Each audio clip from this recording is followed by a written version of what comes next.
Okay, welcome everybody. We will go ahead and get started. We want to be respectful of everyone's time. We have people watching online as well as in person. So welcome to the July 2022 Economic and Market Update. My name is Justin Van Houten. I'm an advisor here and also an owner. And thanks for coming. You know, we do these every month, but it's great to see this many people here in person. And we also have a large number of people that are watching online. And the topic, it's not a coincidence, right? Talking about the markets, the economy, that's something that impacts all of us. So a couple housekeeping items before we get started. Plan is we'll present here. It'll be about 40 minutes. We'll leave about 20 minutes for Q&A at the end. If you guys have questions while we're presenting, there's scratch paper on your tables. Feel free to write down your question so that way we can circle back to it at the end. If you are watching online, you can see on the screen here Caleb Pearson's email, caleb.pearson@compassiowa.com. Feel free to shoot Caleb an email with your question and we'll get to those at the end. Before we get started, I want to introduce our team. And so back here at the table, we have Cheryl Hurst, who is our newest team member. A lot of you have met Cheryl now. We'll get to the presenters in a second. We have Joe Waniger in back. Everyone knows Joe. We have Alan Holstein, who is another newer team member on the path to being an advisor here. And then we have Nancy Economos, who many of you are familiar with as well. Presenting today, we have some of our advisors. We have Michelle Bjorkren, who will be presenting. We have Steve Connard. There's Julie Greer, by the way. Everyone knows Julie. Kurt Pearson's joining us. Guy Lehman put a lot of work into the presentation today. He couldn't be here today. He had something going on. But I think he'll be watching online. And then we also have Dan Holtkamp joining us from JP Morgan. Dan will also be providing some insight on a few slides for us. So without further ado, we're going to give the microphone to Kurt because he's been here before. He's seen a few of these and he has some insights and thoughts he'd like to share. I think I was just called old. What do you think? No, I counted up, been through, this is the 5th time that I've been through a bear market, and the current market action definitely classifies or qualifies as a bear market by definition. So I want to start with just 3 points. I know you're all eating, but I would love for you to jot these 3 ideas down, because one of the things that is important to do, at least for me personally, and I think this is somewhat standard for all of us, is it's good to come back to basic truths when our life gets really noisy, and especially when our financial life gets really noisy. And so what are some of those truths? They may vary a little bit amongst each of you, but here are 3 that I come back to during periods of time like this, and maybe they'll be meaningful for you as well. Number 1, today's price is not your price. What do I mean by that? Well, think about owning a house. Several of you own homes or have owned homes, so you can relate to this. Say you own a house for 10 years. How many times during that 10-year period has the price changed on what that house is worth? Hard to know, really, right? Because you weren't really interested in selling. And there wasn't a buyer. The true value of a house or a piece of real estate is when a buyer and seller come together on a price. Well, in our world, in the capital markets, prices are very transparent. You can see them every day. You can see them multiple times every day. You can look up the value of your portfolio multiple times in a day. We don't recommend that, especially now, but it's something that you can do. It's not necessarily good, because if today's price isn't your price, if you're not buying or you're not selling today, it's not your price. It's irrelevant. Don't pay much attention to it. That's a truth. Number 2, second major point, markets work because of human nature. I took economics at the University of Northern Iowa a few years back, quite a few years back, right? And they taught me about supply and demand and elasticity and how markets work. Excellent curriculum. I would like to take those ideas just one notch deeper and say behind those technical economic terms is human nature. And this is why I can tell you with confidence that at some point in the future, here's one of those incredible prophecies, right? Some point in the future, the market will come back from its low. Not because of supply and demand, not because of a lot of the data that we're going to go through today, but because of human nature. Eventually, if prices keep going down from here, someone will come along and say, you know what? That looks like a really good value. And the fear will subside and the greed will begin to take over, and they'll begin to say, I'm going to buy quite a bit of that because I think that is a good price. I think that's a good value. That's human nature.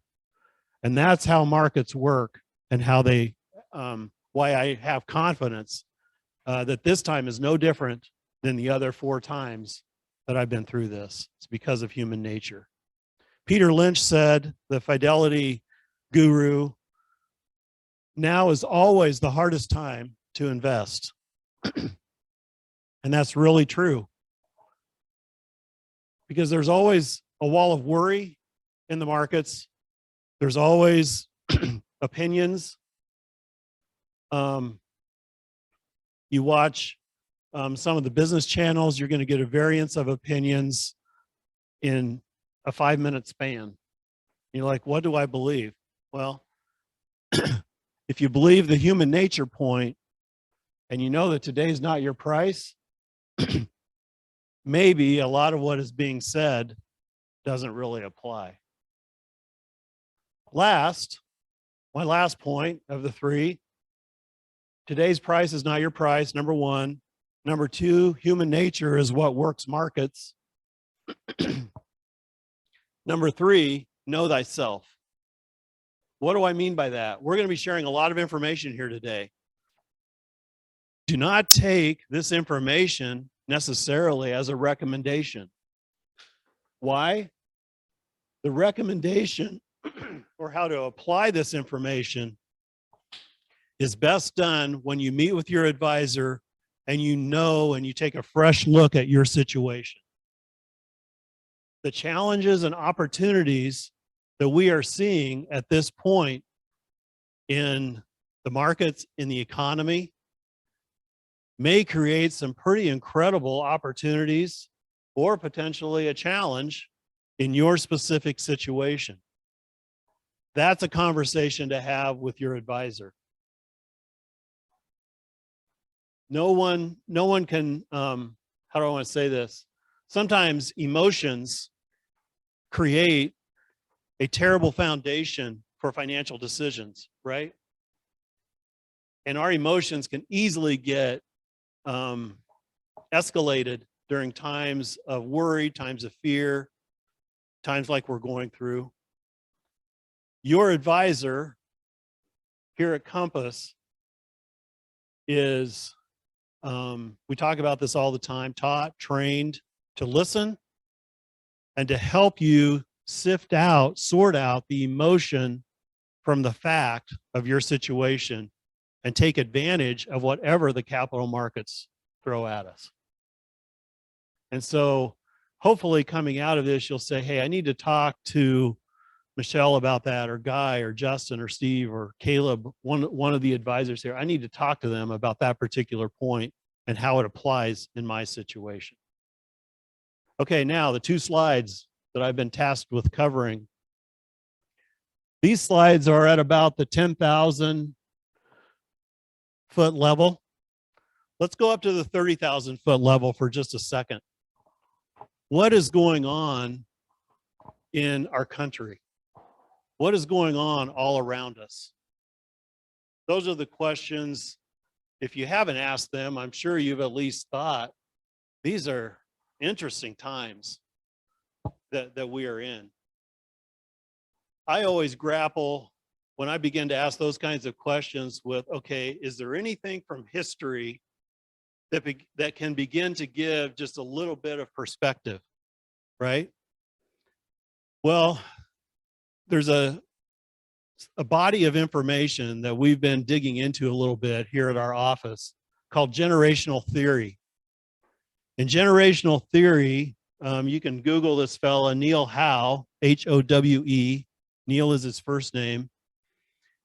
He and a co-author put this into a book in 1997 called The Fourth Turning. In this book, you'll learn about what is called saculums, about 100-year cycles, and how each generation has an impact in moving us along in that saculum, in that 100-year cycle. Very fascinating. There's a first turning, a second turning, a third turning, and a fourth turning. To cut to the chase, and I'd encourage you, if you're interested in this, in the 30,000 foot level, I'd encourage you to look up the information. But to cut to the chase, we're in the middle of a fourth turning. A fourth turning lines up with the weather seasons as in winter. Winter is a time when things die, so that when the spring comes, things can be reborn. New stuff can live, right? That in a nutshell is how they describe a fourth turning. By all estimations, according to Neil in one of his latest YouTube classes, he thinks that this fourth turning will wrap up around 2030. That'd be, the turnings last about 20 years, maybe a little bit more, maybe a little bit less. So until then, I'm expecting more turbulence. I'm expecting more news headlines that are a little wild and crazy. I went back and looked at 2005 before the fourth turning started, according to Neil Howe. I found two significant newsworthy headlines for that year. I'm sure there were some others, but two. Today, we pick up two headlines in the span, can pick those up in the span of an hour. I mean, just what happened yesterday, and I'm not referencing anything specific, but there were like 8 headlines, and I'm like, what? You know, it's crazy. That's the 30,000 foot level if you're interested. Let's come down to 10,000 feet and look at gross domestic product, GDP. That's a summary or a compilation of all of the activity in our economy. If the gross domestic product goes up, the theory would be that, hey, the economy is doing pretty well, and maybe some of the capital markets would follow that strength and so forth. So the definition of recession is 2 quarters back to back of negative GDP growth. We've already had one, and we haven't heard the report yet for the second quarter. So keep your eyes out. Most of us pretty well know, because of our boots on the ground, that we're in a recession, right? I don't know. I just, it feels like we are. So keep an eye on gross domestic product. The big number here, 70%, 68.4 to be exact, of the gross domestic product is made up by consumer consumption. So if you are hearing amongst your friends, amongst your kids, amongst your peers, that they're pulling back, that they aren't as positive as they once were about things, it begins to impact our spending decisions, right? What kind of shape is the consumer in? Let's go to the last slide that I'm covering. Pretty darn good position for consumers. Now that's starting to there's starting to be a few cracks in that, mainly because of some of the basic staples that we have to buy every day. Auto fuel, as an example, that is higher today than it was several years ago, right? that eventually is going to cut into cash flow. And if the consumer has used up a lot of their savings, what are their options at that point? They have to use the credit card, start to carry a higher credit card balance, et cetera. So you can you know how a household's finances work, right? But so far at this point, the consumer's balance sheet is very healthy. And a lot of that is because of what happened during the pandemic with fiscal stimulus, fiscal just meaning government stimulus, right? Fiscal policy was very loose. Got to help people get through this. Consumers weren't going to work. They were working from home.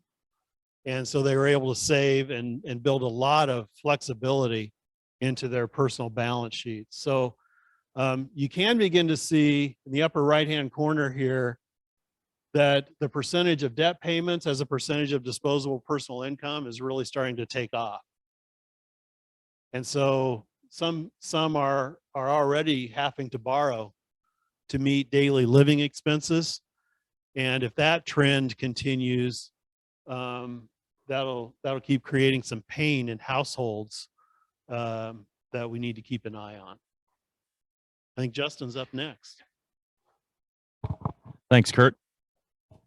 And so digging a little deeper into the consumer, what we're looking at on this slide, a couple things. And of course, COVID, something that was a lot more prevalent a couple years ago. Now it's still there in some shape or form. But what's encouraging, this chart on the left, is you can see the spike early this year, the high blue line.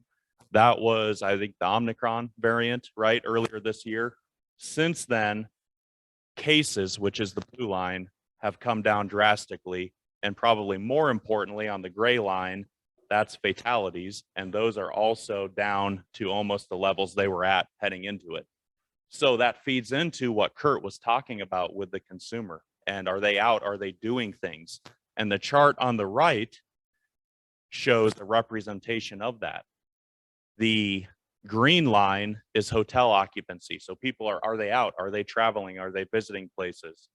The purple line is dinners. Are you going out to eat?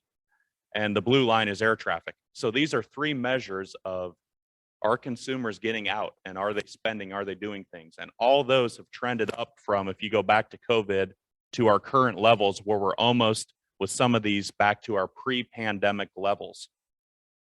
Now, what's interesting, as Kurt mentioned, when a bad thing happens and when everything was shut down, people they don't spend as much, right? We grab our money, we keep it in. There's stimulus from the government, all these things happening that made the consumer very healthy. And we had pent-up demand. People wanted to go on a cruise and they couldn't. That cruise was canceled. Well, now some of those things are coming back online. Now you can go on that cruise you were going to go on 2 years ago. So we're seeing this increase and we're seeing this pent-up demand come out.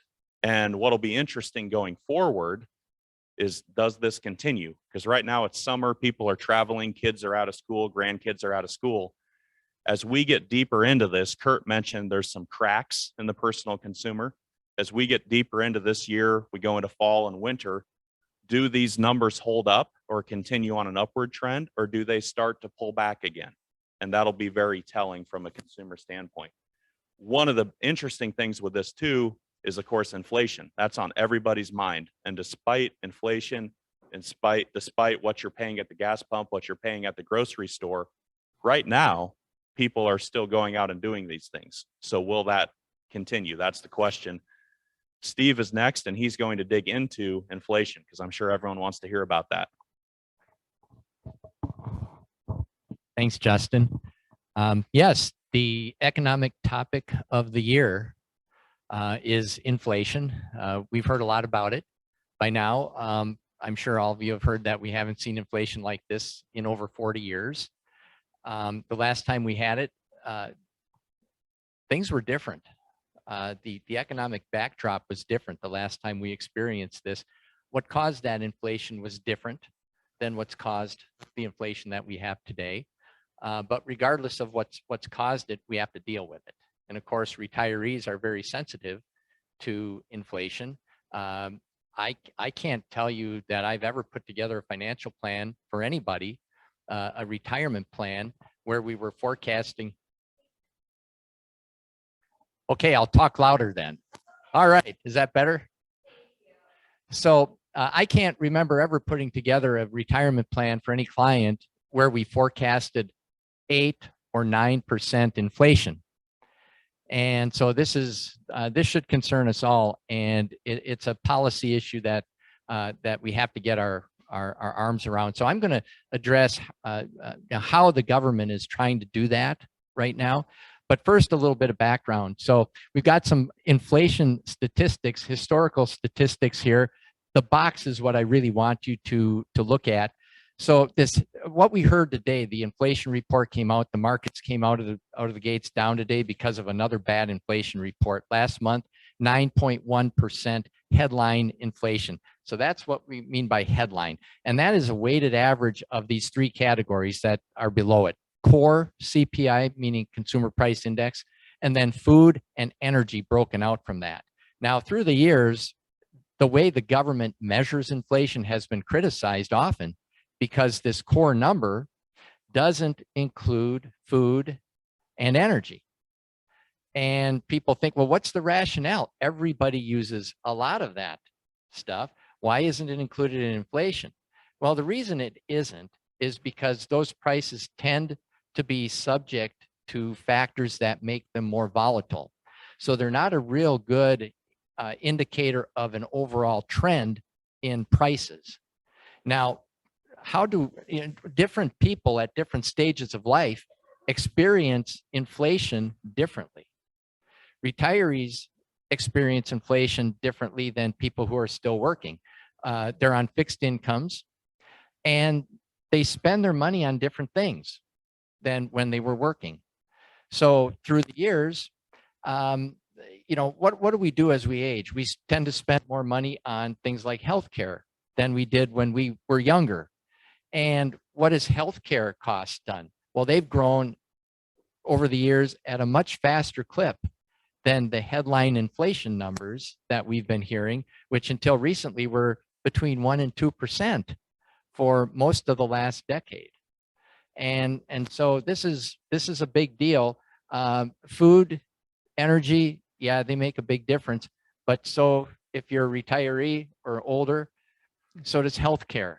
And so, the criticism that, are we measuring this the right way? Well, they do what they do.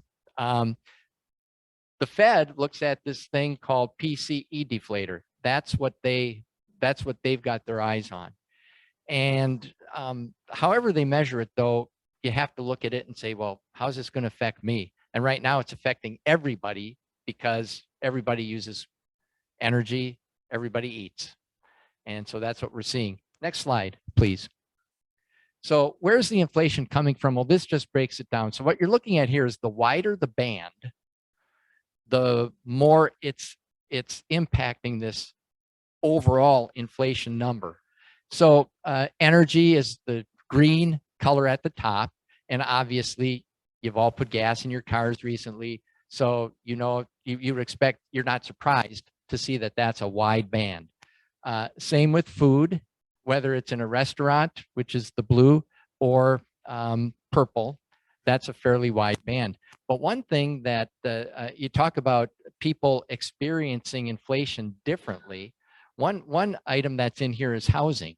Now, if you've lived in the same house for a long time, it's paid off, or maybe you have a mortgage, but it's a fixed rate mortgage, so your payments are the same every month, you don't feel the impact of inflation in housing. And these days, the Fed has been, or the government has been criticized for not fully factoring in how much housing costs are creating inflation, how much they've contributed. Well, a lot of us don't feel that way. The Fed, though, likes to look at how much could you rent your house out for at a fair market value. That's the number they're looking at in figuring out inflation and the impact of housing costs on inflation. So think about it. If you're not one of these people who's renting, or you're in a fixed cost situation with your housing, you don't feel that. But I'll tell you, if you're renting, if you're in the rental market, you're feeling this big time. Almost everywhere in the country, certainly almost any metro area, you've really seen rents go up. What does it cost to rent a place? It's huge. And so that's where our inflation is coming from. Finally, the last slide, what are the policymakers doing about it? And so we've been getting questions from clients asking, well, exactly how does the Fed pushing interest rates higher, what's it supposed to do with inflation? How does that work? How does that bring that down? Well, you've probably heard that, inflation is the result of too many dollars chasing too few goods. That's the way I've heard it stated many times through the years. And so there's two sides to it. There's supply and demand. And the inflation we have right now is being caused by a lot of money that was printed and sent out to people that didn't have anywhere they could go to spend it. And as Justin talked about, now there's this pent up demand and people are spending that money. Kurt talked about how the consumers are in good shape financially, so they're not afraid to spend money. And we have supply chain issues. There's just not enough out there to meet the demand. And the Fed can't do anything about blocked supply chains with interest rate policy. All they can do is try to reduce demand. And that's what you do by raising interest rates. It works in two ways. First, obviously, if I want to buy a big ticket item and I have to borrow to do it, well, if I'm paying interest rates that are twice or three times as high as they were a year ago, I have to think twice about that. And whatever the rate is that the Fed sets as its policy rate, that's going to work its way through the chain at every level. And it's going to cause all the rates to go higher. And they hope to reduce demand by increasing the cost of borrowing. But they also hope to accomplish that by making the banks less willing to lend to people to begin with. So when you hear about this rate, well, the Fed is going to raise the rate another 75 basis points, 0.75%. Well, what rate are they raising? They're raising the rate that banks pay each other to borrow through the Federal Reserve. And that same rate is what the Fed charges or pays to banks on the reserves they have on deposit at the Fed, because the banks have to keep reserves on hand. That's the law. And so if the bank says, geez, a year ago, the Fed was paying me this much money on our reserves. Well, we can make more money lending it out. But bankers don't like risk. And if that rate goes way up, if we see that rate that they're being paid on their reserves at the Fed go from 0.25% to 3% or more, the bankers are going to start recalculating that. They're going to say, okay, we can make a little money here without taking any risk. And so, closing down credit and making it more expensive to borrow when there is credit available, that's what they're trying to do with interest rates. We'll see if it works. Thank you, Steve. I think that was a good explanation of the Fed funds rate and what the federal government and the Federal Reserve is trying to do to kind of keep inflation in check and get it to go lower. Now, those tools that the Fed has, it's going to take some time, right? They've been raising rates for the last 6 months, and they're going to continue to do that, but it will take some time.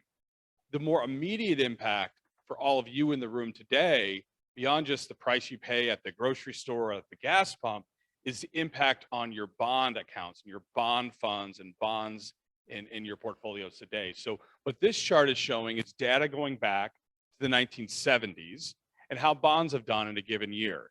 The gray bars show you what you did for the full year. The red dots show the biggest drop bonds have seen in each calendar year. And so my message for you with this slide is that bond volatility is normal. Every year bonds go down, so that is normal. But what's not normal is losses in bonds. You can see there's only been 4 calendar years since the 1970s where bonds have lost money. The far right bar, this is through the end of June. This is going to most likely mark the 5th year in almost 50 years where bonds have lost money. So that is not normal. And what you also notice is it's down now about 11%. And so the reason for that is, as Steve said, the Fed has been raising rates very rapidly. And as interest rates go up, your bond prices go down. And why does that happen? Well, imagine if Caleb bought a bond a couple of years ago at 2%. And today you can go out there and buy a bond for 4%. Who's going to want Caleb's bond when you can get the same bond from the same company at 4%? Nobody, right? If you can get 4% versus 2%, how many would take the 4%? Yeah, right? So in order for Caleb to sell that bond, instead of selling it at $100, if he wants to get rid of it today, he's going to have to sell it at 95 or 90. And that's why the price has fallen so much. But as Kurt mentioned earlier, what was that first point he mentioned about the price? The only point about the price is the price today. If you're not looking to sell those bonds, the price doesn't matter, right? And again, if you're buying high quality bonds, if you have that time, allow those bonds to recover.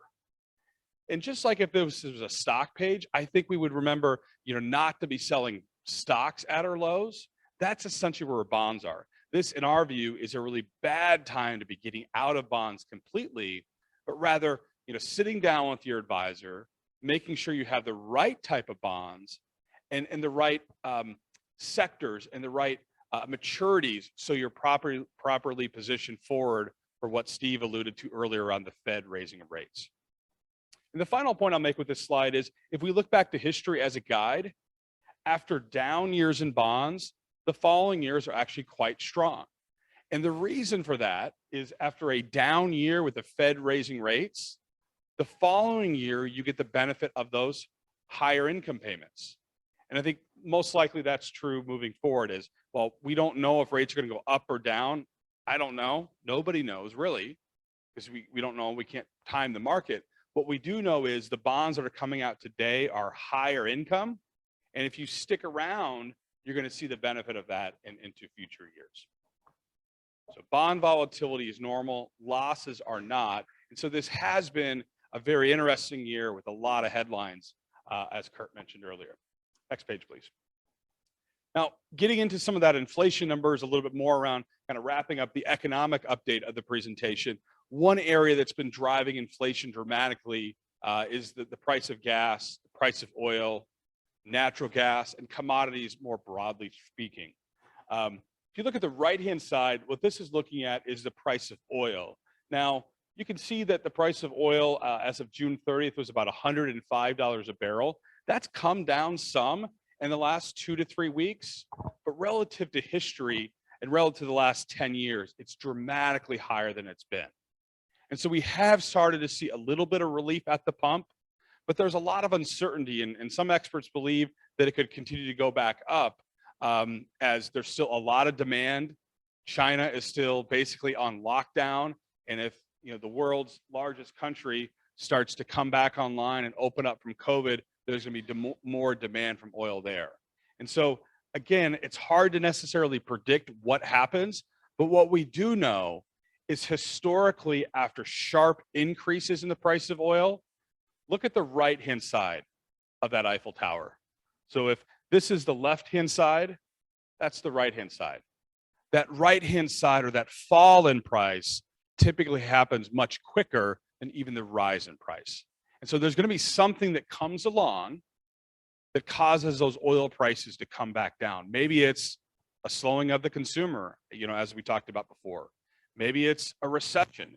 Who knows? And so I'm not necessarily saying, invest in energy or invest in oil as a speculative investment, but this is causing a lot of the inflation. And whether that's the war, whether that's the rebounding American economy, this is a big reason we're seeing the inflation we're seeing today, on top of the supply chain issues, on top of a strong consumer. Right. Thanks, Dan. So this next slide we're going to look at shows the S&P 500, and this is going back 25 years. Okay, so back to mid 90s. Couple things you notice. First off, you notice that there's a lot of volatility, right? There's been some up years, there's been some down years, up 100%, down 49, up 100%, down 57, up 400, right? But also there's been a lot of progress in 25 years. If you look at where we started and where we are now. One thing, this chart gives me a great example to talk about something called the arithmetic of loss. And so some of you may have heard this, and it's kind of an interesting concept because depending where you are with your portfolio, how you're invested, what you need your money to do for you, this can have an impact on you. And the arithmetic of loss is simply, and we'll make this real easy. If you have $10 to invest and you invest that $10 and it goes down 50%, how much do you have now? $5, okay? Some people went out on a limb there. So $5. Okay, now let's say that from that $5, the market comes back up and gains 50%. Now where are you at? $7.50. So you experienced a 50% decline and a 50% increase, yet you started at $10 and now you're only at $7.50. So that's the arithmetic of loss, right? So essentially to gain back what you lost, you need it to double. You need to have 100% gain instead of that 50% gain. We have a great example of that right here. So we had the peak of the dot-com era, and then we had a 49% decline in the early 2000s. And then essentially to get back to the same point heading into 08, 09, you can see there we had to gain 100%, right? So down 50, up 100 to get to the same point. So what's that mean for you guys? Well, depending where you're at, what's your time horizon? What do you need your money to do for you? Are you retired? Are you living on dividend income? Or do you have a long time horizon and you're still putting money in and you're being aggressive? Okay. Some people can sustain that better than others. And so when we look at this and we see the level of volatility, but also the long-term reward, it's very important that we match that up with each of your individual cases, like Kurt mentioned earlier. Another thing you can see here is that each of these peaks, the PE ratio, meaning what you're paying now for future earnings from these companies, the PE ratios were getting very high. You can see them up here in this box. So heading into 2025 times earnings, currently, if you go to the far right, we're at 15.9. So they've come down some. But when valuations get high, and we talked about coming out of COVID, the stimulus in the economy, the markets had a drastic downturn, 34% in 5 weeks. Fastest downturn ever, but also the fastest recovery ever. And so things took off. Valuations were getting extremely high. We were due for a pullback. The question is, what would be the reasons for it? And we had them, right? Inflation started picking up last year. It's persisted into this year. You have the war, Russia, Ukraine, you have supply chain issues. There's a number of things going on that have led to kind of a recalibration of the markets.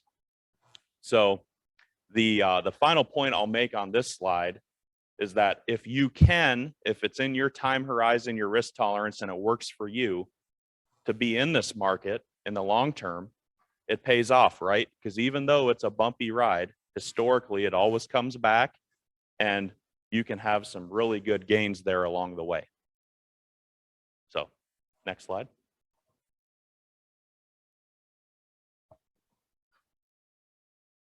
You're up there. All right. So Justin was showing on the prior page the price of the stock market. This is the valuation. So the price you pay for each dollar in earnings. And at certain points, speculative points, like in the late 1990s, people had a lot of cash. They were chasing those earnings of companies, and they really were willing to pay whatever it took to get into the market. You saw that in the late 1990s.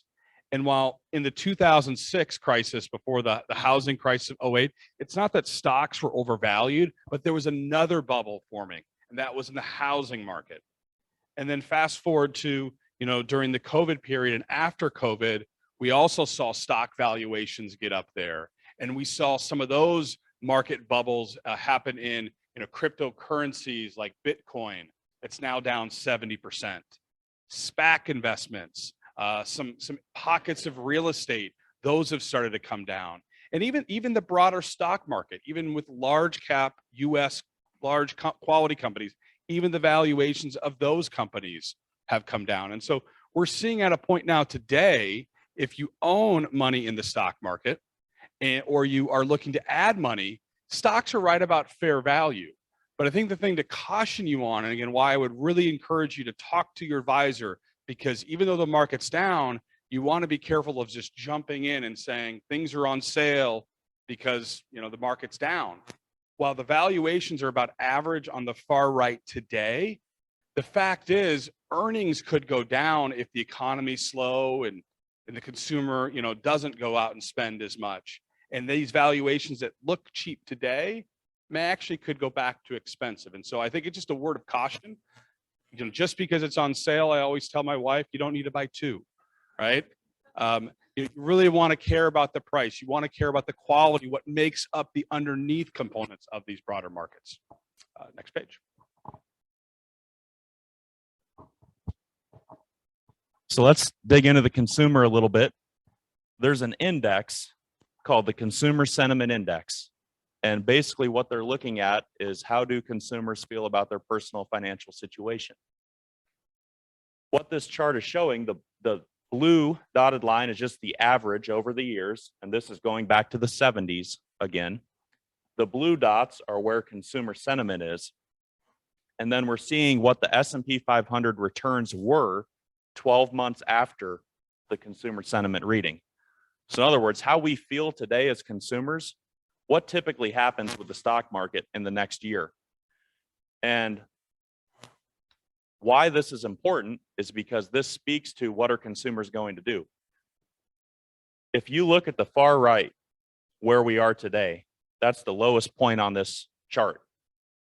So as consumers, people don't feel real good about things right now, okay? So that informs our opinion on, are consumers out there spending money? Right now, they still are, but that may be changing, right? What's interesting is in the box right here. Looking back historically, there's been 8 times where consumer sentiment, consumer confidence has been at a low point. And in the year following, in the 12 months following, on average, the S&P 500's returned almost 25%. Now, when consumers are feeling good about things, when we've been at some of these peaks over the years, the market's returned a little over 4%. And so this kind of speaks to what I was talking about earlier with the S&P 500s about if you stay invested over time, it can pay off for you. And also there's some value in being a contrarian. So when things get really bad and your instinct is maybe I need to pull out or be defensive, for your situation, that may be appropriate, right? If you're retired and the loss would be worse than chasing a little bit of gain. But if you have some time horizon, if you have a risk tolerance, what a great time to be a contrarian and think opposite and put some money to work and be a little more aggressive. Because historically, when things come down, and Kurt mentioned this on the front end, it gets back to the psychology of the investor, fear and greed.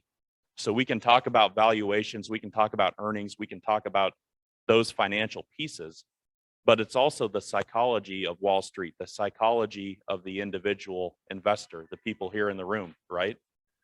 And when we're in a downtime like now, there's a lot of fear there. And that's what the motivation is. And that's what the want is. When things get really good, here comes the greed. And now everyone wants to jump in, right? And people that maybe shouldn't be in stocks or shouldn't have that many stocks start having a lot of them. So fear and greed, there's always a push-pull there. And what this shows is sometimes being a contrarian, if it works for your personal situation, can be a positive thing for you. Next slide.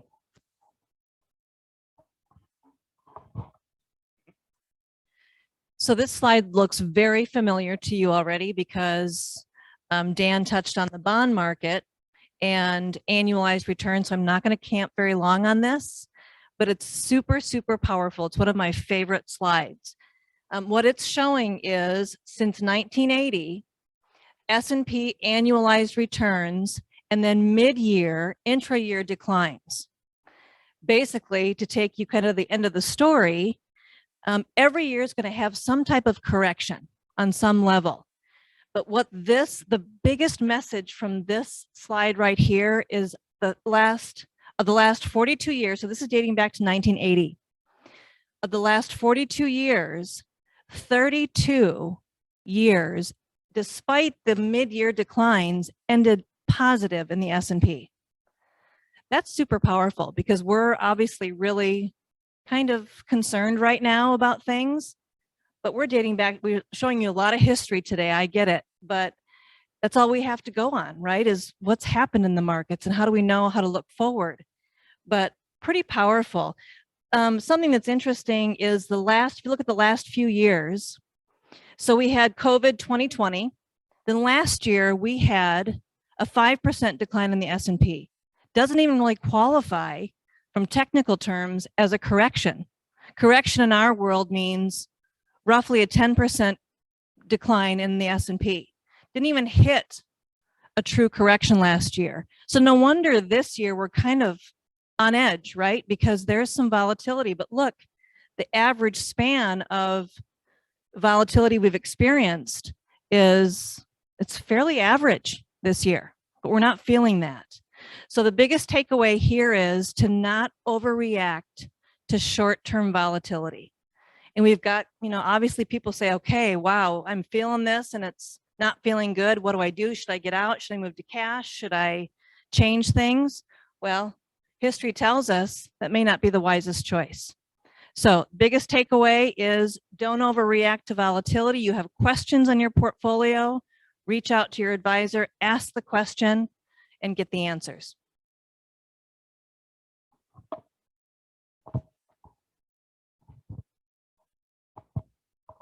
All right. So this slide I'll go through pretty quickly, but we talked a lot about just the broader market. But with the market being down this year, not surprising after 3 really good years, as Michelle kind of alluded to, but even underneath the hood, there's still opportunities. What this top right slide is showing is the concentration in the market. And concentration isn't necessarily bad, but if you think about the S&P 500, what I think a lot of investors think they get when they buy just a broad-based index like the S&P 500 is instant diversification. In reality, what you get when you buy the S&P 500 is about 10 stocks represents a third of that entire investment. The other 490 are very, very small components. And that's not bad when those 10 companies are really growing and delivering earnings. But what we've seen over the last year is some of those biggest companies, they did so good for so long, they've kind of fallen on hard times. And again, while we can't predict the future, I think a better approach is looking underneath the hood, making sure you have enough of those other stocks and those other investments, because there can be some good opportunities, both in good economic markets and even in down economies and down markets. Next page. Okay, we're going to go through these last couple pretty quick so we can leave some time for Q&A. Big thing you're seeing here is there's value and growth stocks, value and growth companies. And if you take the S&P 500, all of them fall into 11 categories. So the chart on the right, there's 11 sectors there or categories. Value is in the gray, growth is in the green. In times of inflation and in the current environment we're in, value companies use leverage, and leverage can really pay off for them. And so year to date, energy has far outperformed every other sector on here. Now, more recently, it's actually come back down to earth some, but it still has far outpaced the field. And that's really a reflection on just the economy and where we're at. Also, those high flyers that Michelle and Dan were just talking about, those growth companies that had taken off since COVID, they've come back down to earth, right?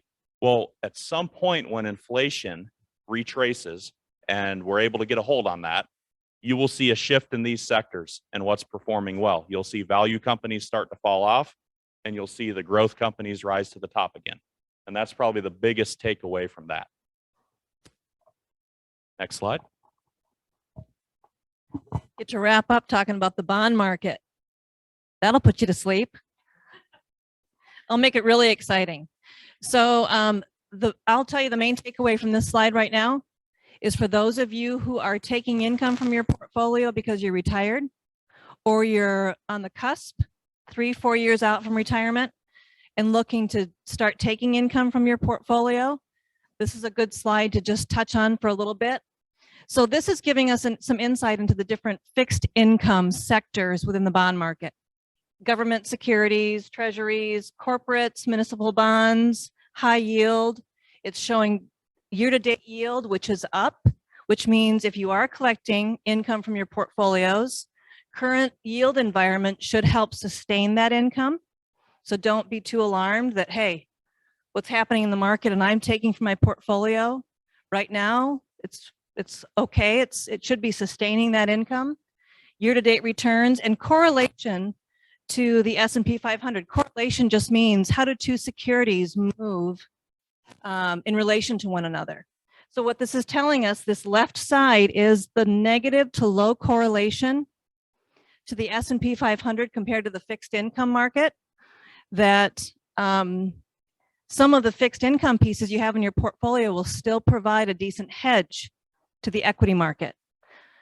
Lastly, the right side of the screen shows of all the different sectors in the fixed income arena, how they are affected by interest rate changes. Duration is what measures how bonds react to interest rate movement. We're in that environment right this second. So this shows what happens to bond prices in each different sector if interest rates go up 1% or if they decline 1%. So it's just interesting, that movement. But the main takeaway from this is if you have questions regarding yield, interest rates, duration in your portfolio and you're living off of your portfolio income, come ask us questions, meet with your advisor and say, hey, how is this affecting me, my long-term plan? And we can go through some of this, not deep into the weeds, but we're just saying if you are taking income right now, I think it's going to be sustained by where our yields are at this point. Okay, thanks, Michelle. So we have some time now for Q&A. So any questions out there? Yes, go ahead. And I'm going to bring the microphone so the people online can listen as well. How closely are you watching the ESG involvement in the companies in which we are investing? Thank you. So some of the companies we use, so we use mutual funds, ETFs, and some of them have internal filters they use for that. As a firm, there's a lot of different areas we look at. That's an area that's still kind of in development. So it's something that we're not going down that road a lot right now.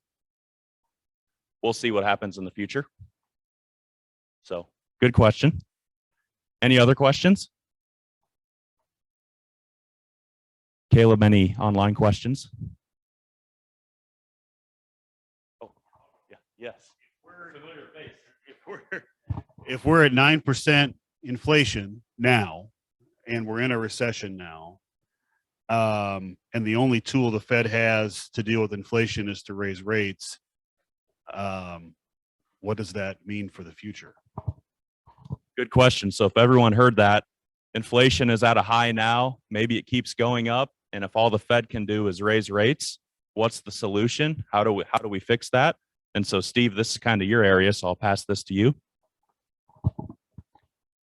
Again, it's more than just, working on demand. The Fed is running a big risk in that. Why would you want to quash demand? 2/3 of our economic output is from consumer spending.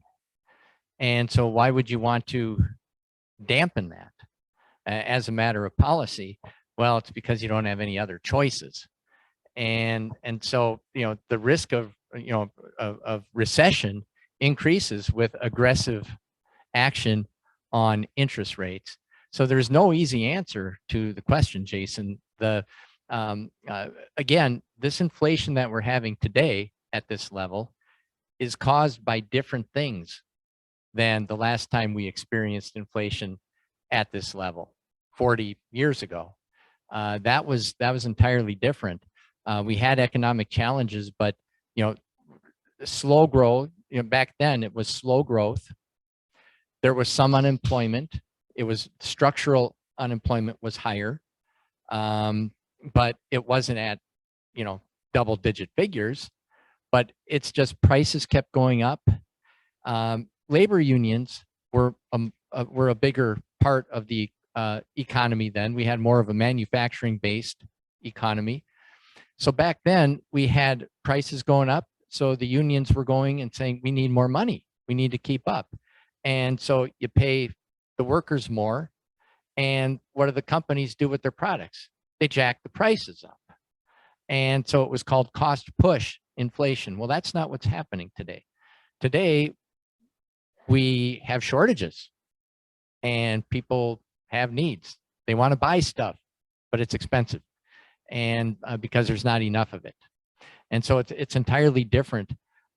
We don't know what's going to happen, but we know that I believe that this inflation gets solved when we get to a truly post-COVID world where things get back to normal. People are going back to work. They're making stuff. There's not shipping bottlenecks. There's not ships all backed up in the ports waiting to be unloaded for months. And stuff gets to where people want it and need it. I think that's got to happen, and COVID has a lot to do with that. Good question, Jason. Any other questions? Yes. How does today's financial or economical situation compare with the 70s when when Carter was in? We had that terrible crash at that time. I'm not very well qualified to answer that due to my date of birth. But Steve, would you like to take that one? The 70s was a really rough decade for the stock market. It's not because the market went down year after year after year after year in the 70s. We had some really strong rallies in the 70s, but then the market would reverse and go right back down again. It was a roller coaster type of situation back then. And so, when we look at average returns over time, you can achieve a numerical average in a lot of different ways. You can get it like this, or you can get it like this.